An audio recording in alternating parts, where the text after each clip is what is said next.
C'était le surnom de mon nom pendant la bergerie. Voilà, Hakim, merci beaucoup. C'est quelque chose de magique, un ciel sans nuages, et la nuit avec plein... Exactement. 3 jours dans le désert. Le village le plus proche était à 350 km. Voilà, merci pour ce moment. Il faut situer un petit peu les choses dans leur contexte. On était dans une caserne. On était des enfants, mais des enfants traités comme des soldats. Et on n'avait même pas de nom. On ne nous appelait pas par nos noms. Ce n'était pas Mohamed ou Passé Moulsoul. Non, c'était des matricules. Moi, j'étais numéro 129 ou plus tard 561. Et c'est comme ça qu'on m'appelait. Et tu as vu 38? Je crois qu'il était avec 47.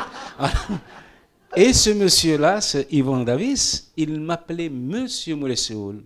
Et j'ai commencé à m'intéresser à sa langue. Et je n'ai pas voulu le décevoir. Je me suis dit, il faut absolument qu'il soit fier de moi. L'année d'après, j'étais, pardon, la mégalomanie qui revient, le meilleur élève en français de toute l'école. C'est comme ça. Il y a eu un coup de foudre pour cette langue. J'ai découvert sa beauté, sa force, son hospitalité, parce que la langue française, c'est la langue la plus hospitalière qui puisse exister au monde. Donc cette langue, elle est merveilleuse. Et j'ai tout de suite décelé sa beauté, tout de suite. Il y a eu comme un choc. J'ai eu une fibre sensible qui a dit, je suis là. Et depuis, j'ai commencé à lire. Je lisais déjà en français, mais je lisais, comme on dit un conte, c'est superficiellement. Mais par la suite, j'ai commencé à m'attarder un petit peu sur le sens sur la tournure des phrases, sur les fulgurances, sur les trouvailles. Et je me suis enrichi grâce à cet amour. Parce que c'est ce que je disais tout à l'heure aux étudiants, mon histoire avec la langue française, ce n'est pas une histoire d'éducation, elle n'est pas pédagogique. C'est une histoire d'amour. Ce soir, je peux dire que j'ai découvert un homme. J'avais découvert ses écrits, où j'ai découvert l'écrivain. Aujourd'hui, j'ai entendu un poète. Et c'était profondément touchant.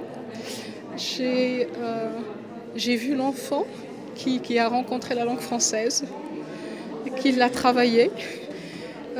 J'ai entendu un homme qui porte réellement le sens de la tolérance. Je suis absolument fascinée par la justesse du regard qu'il porte sur les contextes complètement différents à chaque fois, dans chaque livre. Et à la fois, je suis complètement happée par le style. Son discours ressemble à ses livres, comme disait une des personnes du public, c'est-à-dire que ça reste quelqu'un de très littéraire. Il y a toujours une profondeur derrière des choses qui peuvent paraître assez simples. Le fond et la forme, voilà, tout est là. Tout est là, il parle extrêmement bien, il a une maîtrise du français qui m'épate. Et puis il parle à notre cœur. Donc il n'y a pas beaucoup de choses à dire en fait, on est juste bouleversé par la grandeur du personnage. C'était vraiment très, très enthousiasmant. Voilà. On a passé un moment agréable, intense. Il y a eu une écoute qui m'a beaucoup encouragé à poursuivre ce débat et ça a été très très bien pour moi. Alors vous vous trouvez dans les locaux de l'Alliance française. Pourquoi c'est important ces endroits pour vous ? Ce sont des lieux de rencontre formidables. C'est là où la culture continue de présenter ce qu'elle a de meilleur, surtout dans des pays étrangers où les gens ont besoin d'accéder à la mentalité, au savoir, au talent et au génie des autres nations. Donc c'est fantastique. Ce sont pour moi des ports d'attache à tout ce qui fait de nous des êtres humains.